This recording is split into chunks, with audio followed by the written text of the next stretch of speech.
There's something I've wanted to talk about, and today's as good a day as any because I've finished the season previews and might as well discuss this. Because when I'm talking about players and I'm talking about teams, there will always be that comment about, "Hey, but advanced stats say." Now, I follow some advanced stats. I look at things like Corsi and Fenwick and minutes or points per 60 minutes and all this stuff. But I take it as part of the picture. I think there's a search that we go on for certainty. So if you think the best player in the league is Connor McDavid, and this guy over here thinks the best player in the league is Austin Matthews, and that guy thinks it's Sidney Crosby, there's a mathematical certainty you can come to where you go, all right, we will stop arguing now because math tells us this player's the best in the league. And we can all applaud. We can all pat ourselves on the back and say, yep, math, once again, saves the world. The reality is, while I pay attention to advanced stats when it comes to baseball, because baseball is one-on-one, there are too many factors with hockey for me to just say, okay, that is the end-all, be-all. That's what does it. That's where that's where you can say this player is better. There are certain stats people will point out, and I'll say, well, that may be coaching. So it may be coaching that causes that number to be low. It may be a coach's confidence that inspires whether a guy gets defensive or offensive zone starts. And when they're traded, that number could change. So I stay away from the minutia of it. I've looked at books that are all about, here's advanced stats, here you go. And it's like over 200 pages, and it's charts upon charts upon charts. And I'm like, you know what? I'm not looking for a degree in this. So, nope. And so I just try to stay to just the basics. And even then, when they're talking about shot attempts, and I'm like, well, are they good shot attempts? Well, if you want to get into that, then there's this stat you can look into here. No, you know what? Just forget it. Just forget it. So when I'm talking about players I like, players I don't, very often I'm using the eyeball test as well, which NHL teams haven't given up on.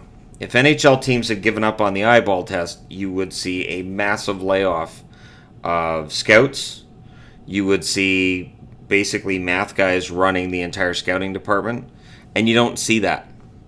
And when we talk about young players, very often it's his game is here. We think it's going to progress to here. So I think that when you look at the advanced statistics and what they tell you and they don't tell you, I think the younger a player is, the less predictive they are of how that player is going to be the following season. This is where advanced stats people will come in and go, actually. So it's one of those things where I understand that it's a large portion of hockey fandom now that gets into the whole advanced stats, and I know that my age is going to play a role in this as well. Being in my 40s and having relied on goals and saves and things that are seemingly so innocuous and small. That's the thing that I find funny too when I'll say, well, this guy had 25 goals last year and his numbers were pretty good, and the people go, well, yeah, but his advanced stats were terrible.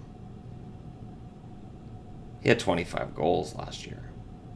I don't care what zone he started in. I don't think a GM cares what zone he started in either. If he got 25 goals, he got 25 goals. Well, yeah, but those were sheltered. I don't really care if it was sheltered. So the coach knew to put him out in the best situation possible for him, and we're going to punish him and say, well, those were sheltered minutes because the coach played him when he knew he'd be most effective, so he's not really that good. Okay. So again, it's one of those things that I think, Moneyball and everything that happened with baseball, I think there's an attempt to use it for every sport.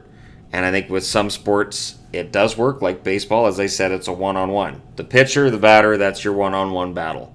That ball's out in the outfield, whether the guy catches it or drops it, that's a one-on-one battle. Player against himself. But in hockey, it's usually 5-on-5, sometimes 5-on-4, 4-on-4, or 4-on-3, or 5-on-3, but it's still a team game.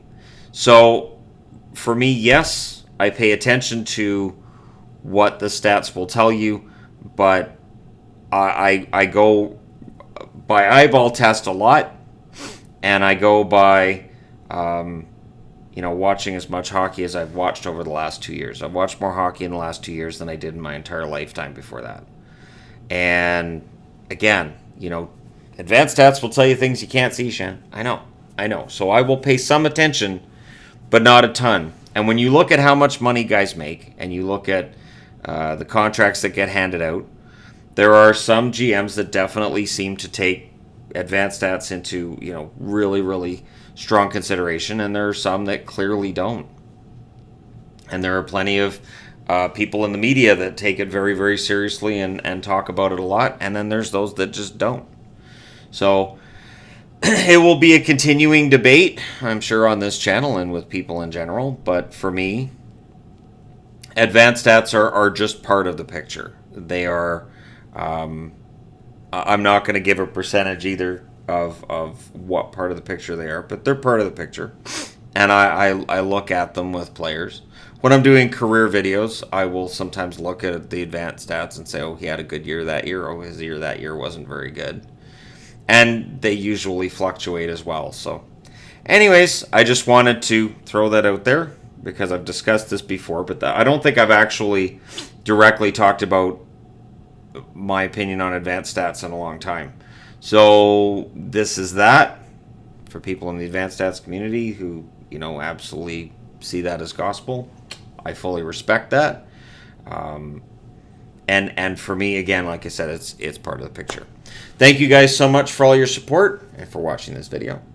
Let me know your thoughts in the comment section below as always. And don't forget to hit like and subscribe if you're browsing your way through, you just happened upon this video. And what I'm wearing is, yes, I have a brand new to me, it's used, I found it on eBay, used Calgary Flames horsehead jersey, which I think is fantastic. And yeah, I'm kind of excited to have this. So there you go. Thank you guys so much for all your support. I will talk to you again soon.